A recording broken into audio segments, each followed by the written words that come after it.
من اولین سوالی که بچه‌ها پرسیدن رو ازتون میپرسم. بحثای مثل پردازش تصویر، پردازش متن، پردازش زبان رو اینکه مثلا تشخیص میدیم این صدا الان صدای زنه مرده، ولی ما تو زندگی روزمرهمون تا الان نمیدیدیم. مثلا پردازش تصویر رو کی تو زندگی روزمرهش استفاده میکرد؟ یک کد کامپیوتری چجوری میتونه هوش داشته باشه و بفهمه؟ سبکای یادگیری هوش مصنوعی رو از روی انسان برداشتن. حالا مفاهیم کلاسترینگ، کلاسیفیکیشن، همه اون چیزیه که واقعا انسان داره اونها رو یاد میگیره. لایدار واقعا تو آیفون وجود داره.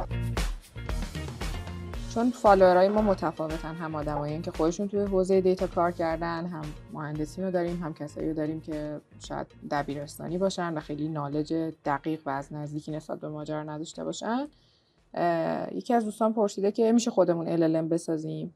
LLM در واقع یک مدل های مخفف لارج لنگویج مدل هست، مدل های زبانی خیلی بزرگ که با حجم خیلی بزرگ اطلاعات و در واقع داده ها، تکست هایی که حالا از اینترنت، کتاب ها، چقدر بزرگ مثلا؟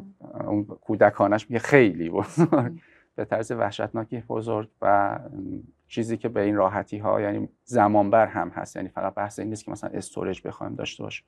تصور کنید که مثلا کل ویکی‌پدیا، کلی کتاب، کلی ژورنال های علمی، چت و بحث های دوستانه و غیره برای اینکه آشنا بشه با کل فضا، همه اینا رو تو سطح بین‌الملل تصور کنید که بخواد جستجو کنه، جمع کنه یه جا. خب طبعاً بسیار حجم خیلی عظیمی اطلاعات میشه که بر اساس اینها یاد میگیره که چطور صحبت کنه. حالا به قول خودمون یعنی بتونه کلمه بعدی رو بسازه، حدس بزنه، حالا تو ترجمه و غیره هم میتونه طبیعتاً استفاده بشه و مسائلی از این دست. از این بابت خب خود LLM رو نمیتونیم بیایم به سمتش فعلا، مگر اینکه یک به اصطلاح برنامه خاص بلند مدتی داشته باشیم با اهداف مشخص. اما خود این LLM ها بحث‌های فاین تیونینگ دارن که ما میتونیم برای کسب و کارهای خودمون، اهداف خودمون بیایم از همون LLM های آماده استفاده کنیم بر اساس اون دادایی که خودمون شخصی داریم. یعنی اون ساختاری که تا حالا هست و ازشون انگاری قرض میگیریم، از دیجی به بعد لایه‌های ساختار رو خودمون بله دقیقاً همینجوریه. برای کیا مثلا موضوعیت داره؟ برای سازمان‌های بزرگ، شرکت‌های بزرگ؟ برای سازمان‌ها، بیزینس‌ها، نه لزوما بزرگ ولی به اندازه کافی هم باید دیتا ازش خودشون هم حداقل داشته باشن که بتونن روی این مدل به اصطلاح به نتیجه خاصی برسن. صرف اینکه مثلا یه صفحه اطلاعات بهش بدی و بعد انتظار داشته باشی که همه چیز رو خوب درک کنه از وضعیت نیست. سوال بعدی این که تفاوت دیپ لرنینگ و ماشین لرنینگ چیه؟ اون عمیق‌تر میگرده، اون در سطح میگرده؟ یا مثال میزنم براتون. مثلا ما وقتی میریم پیش دکتر یا پزشکی که بیماریمون رو تشخیص بده، به خاطر یه سری علائمی که داریم ایشون شروع میکنه چند تا سوال از ما پرسیدن و بر اساس این سوال‌ها به یه نتیجه میرسن. حالا یا خودشون درمان تجویز میکنن یا آزمایش مینویسن یا معرفی میکنن.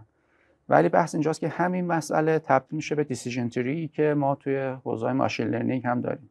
یادگیری ماشین خب یه اسم خیلی کلیه، به این معنی که میخوایم ماشین یه چیزی رو یاد بگیره، حالا با هر الگویی، هر سبکی و هر به اصطلاح نشانی که بتونه پیدا کنه.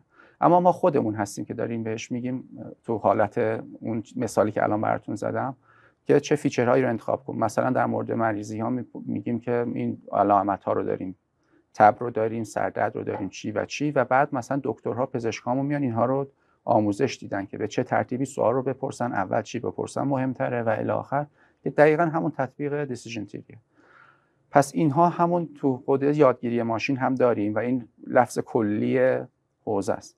اما وقتی میگیم دیپ لرنینگ که در واقع یه زیر مجموعه از این یادگیری ماشین هست، بحث اینجاست که مسئله برای خود ما هم یکم پیچیده‌تره. به راحتی نیست که ما بفهمیم چه جوری از روی این دیتا میتونیم به یه نتیجه برسیم و این رو می‌خوایم بسپاریم به خود اون مدل سازیه. بگیم که من کلی مجموعه از اطلاعات رو به صورت یه ماتریسی، یه تابعی بهت میدم، تو برای من این رو آنالیز کن، به من یه نتیجه‌ای بده، هر جوری که می‌خوای. حالا خودمونی بخوام بگیم هر چی می‌خوای برس، ولی نتیجه رو بگو ببینیم چه جوریه. این 10000 تا عکسی که بهت نشون دادم اینا سگ بود، این 10000 تا گربه است. ببین اینا چجوریه که ما تشخیص دادیم خود دیپ لرنینگ داره. دقیقاً. و به همین خاطر کارهای پیچیده‌تر رو میتونه انجام بده و از اون طرف هم برای ما گنگ‌تره که این چجوری انجام داد و این در واقع چالشه. اگه سگی اونجا بود که گوشش تیز بود چی؟ این همون خطاهایی که ممکن، خب انسان هم می‌دونه دیگه، انسان خودش هم ذاتاً میتونه یه وقت خطا کنه. شما یه تصویری که مثلا خیلی تصویر خیلی دوره، خود انسان هم ببینه ممکنه تشخیص نده که چه جانوری اونجاست، ولی به هر حال این طبیعت همه ماجراست. اون اصل مطلبش همینه که تو دیپ لرنینگ ما مسائل پیچیده‌تر رو داریم باهاش حل می‌کنیم و از اون ور پس داره با ما کمک می‌کنه از اون برم لزوما نمیتونیم توضیح بدیم این چجوری حلش کرد. 3 تا سوال چون خیلی احساس کنم جوابشون به هم نزدیکه رو با هم میپرسم.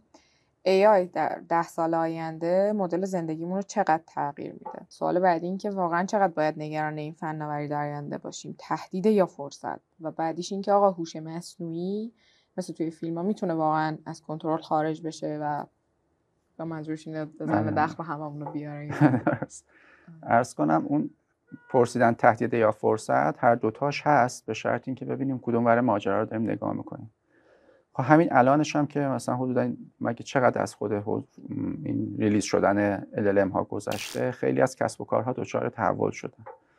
لزوما یعنی این هوش مصنوعی اومده خب طبعا به کمک ما به این معنی که یه جایی میاد جای نیروی انسانی رو میگیره که کارها رو سریعتر انجام بده یا با دقت بهتر، کیفیت بهتر و الی آخر.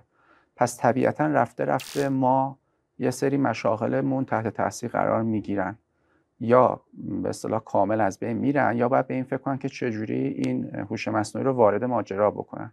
یه سری دیزاین های ساده، کارهایی که الان میبینید دیگه، الان مثلا فتوشاپ دیدید چقدر امکانات اضافه کرده که میشه طراحی های عجیب غریب رو یه جمله مینویسی برات انجام میده. پس دوستان گرافیستمون به یه چالشایی میخورن که حالا باید حالا خیلی هم صحبتی که آقا این دزدی زحمت فلانه، ولی من همیشه هنر و اون دسترنج آدما به نظرم ارزش خاصی داره، ولی خیلی وقتا کارهایی که آدما می‌خواستن بکنن خروجیه اونقدر ارزششو نداشت که اینقدر بخوان وقت بذارن. درست. این خیلی بهشون کمک میکنه، خیلی راحت‌تر میتونن سریع‌تر به قول شما مسائلشون رو حل کنن و یه عکسی رو ادامه دار کنن، یه جایی رو یه چیزی حذف کنن، اضافه کنن. دقیقاً. مثلا شما یه عکسی گرفتی این سال پیش، دیگه الان نمیتونی بری یه بار دیگه بگیریش، میخوای اون رو بهتر کنی که داریم فکر کنم. نه بله اینا رو هم تقویت تصویر و فیلم و دقیقاً همه اینا رو داریم. حتی رنگش سیاه‌سفید رو میاد قشنگ رنگی میکنه با تمی که میفهمه اون زمان چجوری بوده، نه اینکه الکی رنگی کنه. ولی احساس میکنم آخرش هم بازش مثلا شمایی که سینیورترین میتونید اون مدلی ازش استفاده کنید، یعنی آدم معمولی نمیتونه حتی کار آدم جونیوره رو از چت جی پی تی بکشه بیرون. طبیعتا یک انسان، یک اکسپرت سیستمی باید بالا سر باشه که اون خروجی رو آنالیز کنه، ببینه درسته همون چیزی که می‌خواستیم هست یا نه، میتونیم وارد مدل کنیم الی آخر. ولی یه تیکای رو خب سریعتر اتفاق میفته دیگه، یه سری عملیات انجام میشه، نیروی کمتر لازم میشه، وقتمون خیلی سریعتر داره به اصطلاح به نتیجه میرسه. نمیدونم تو ایران قابل پرداخته یا نه، عکس میکشی، عکس سایت رو درست رسما یه اسکچ ساده، سایت رو کامل فانکشنال بده. اینها همون چالشان. خب اینجا بحث هنری پیش میاد، حالا چون بحث سایت شد، بحث هنر طراحی که اون سایت رو از بابت یو آی یو ایکسی که مثلا مخاطب رو جذب کنه، دلنشین باشه، اینی که حالا این یک انسان خبره بتونه خیلی بهتر از اون مدل های هوشمند طراحی کنه، این سر جاشه همچنان. بنابراین ما از به اصطلاح سطح خبرگی نفرات متفاوت میشه. از این بابت خب به نفع بعضی هاست، به ضرر بعضی هاست. فکر کنم سوال این بود که خطرناک هم میتونن باشن مثل فیلم ها، مثل توی فیلم ها میتونه از کنترل خارج خب بشه. بحث اینجاست که تو اون فیلم ها بهشون اختیار داده شده دیگه که اونا دارن اون کارها رو میکنن. حالا البته که من به اصطلاح پیازداغش رو زیاد کردن، طبیعتا ما تحت کنترل هست. ما اون چیزی که همین صحبتش همین بود که هوش مصنوعی همون چیزی که ما بهش داریم میگیم رو داره یاد میگیره. فعلا ممکنه یه رباتی بسازیم که مثلا شلیک میکنه تو جنگ ها استفاده، این خیلی مشهوره که میگن که ربات‌های جنگنده میسازن که نیروی انسانی کشته نشه، با هدف اینکه میخواد یه تارگتی رو بزنه دارن اونا طراحی میشن و طبیعتا هیچ اجازه نمیدیم اونا بیان اینجور هوشمند بشن. و در آخر اگه خودتون بخواید سوالی توی حوزه هوش مصنوعی و ماشین لرنینگ اضافه کنین و جوابش هم خودتون. سوال که من در واقع خواستم این توضیح رو در واقع بدم که ما این صحبت‌ها که کردیم تو حوزه هوش مصنوعی، در مورد متن صحبت کردیم، در مورد تصویر صحبت کردیم، اینها درست اینا هوش مصنوعی هستن، ولی در واقع تیپشون، مدل هاشون با هم متفاوته. یعنی اینجوری نیست که همه‌شون یه جورن. این هم موضوعی بود که اول کار صحبت کردم، گفتم انسان ها همه چیز رو با هم سعی میکنن یاد بگیرن، ولی ما تو هوش مصنوعی فعلا هدفمندتر داریم این ترنینگ ها رو انجام میدیم. یعنی مدل هایی که رو متن کار میکنن با مدل هایی که مثلا رو تصویر کار میکنن کامل متفاوتن.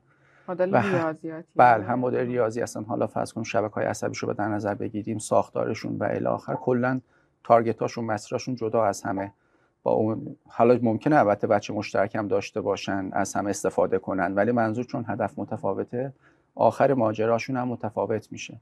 و این در واقع همینیه که مثلا هر میخواد متخصص بشه ممکنه بره یه سمتشون. یعنی ما متخصص NLP داریم، از اونور کامپیوتر ویژن داریم و شاخه‌های مختلفی که بخوایم همون حوزه‌ها رو توسعه بدیم. و طبیعتاً کاربرداش هم مثلا می‌خوایم وارد پزشکی بشیم، دوباره برای خودش یه دنیایی میشه. هر حوزه‌های بیزینسیمون، تحلیل داده‌هامون، خب شاید خیلی وقتا لازم نیست خیلی الگوریتم پیچیده باشه. داده‌های همون روش‌های به اصطلاح دیپ لرنینگ هم مثلا بذاریم کنار، بیایم همون روش‌های کلاسیک هم شاید خیلی وقتا جواب میده. پس اونا هم نمردن واقعا. یعنی اینطور نیست که فکر کنیم چون دیپ لرنینگ اومد و مسائلی از این دست دیگه الگوریتم‌های کلاسیک مردن دیگه، مثلا نریم دیسیژن تری یاد بگیریم، نریم مثلا بدونیم رگرشن یعنی چی، نمیدونم نریم رندوم فارست یاد بگیریم. اونا همچنان یه جاهای کاربرد خودشونو خواهند داشت و اتفاقا این کلاسترینگ خیلی هم کاربرد داره تو صنعت. با وجود اینکه یه چیز خیلی بحث پایه‌ای مقدماتی به نظر میرسه، تو تحلیل‌های رفتارهای مشتریان، تو رفتار نمیدونم تشخیص رفتارهای نامتعارف و خیلی جاهای دیگه، همین کلاسترینگی که به نظر ساده میاد همچنان کاربرد داره و به این سادگی ها هم قرار نیست که کنار بره به خاطر اینکه مثلا دیپ لرنینگ اومد. اگه تا اینجا ویدیو رو دیدین و خیلی خوشتون اومده، لطفاً هم لایک کنید هم سابسکرایب که ویدیوهای جدیدمون رو ببینین. و اگر باز هم راجع به هوش مصنوعی که موضوع این یکی بود سوالی داشتین، همینجا توی کامنت ها از ما بپرسین، ما دوباره راجبش ویدیو درست میکنیم.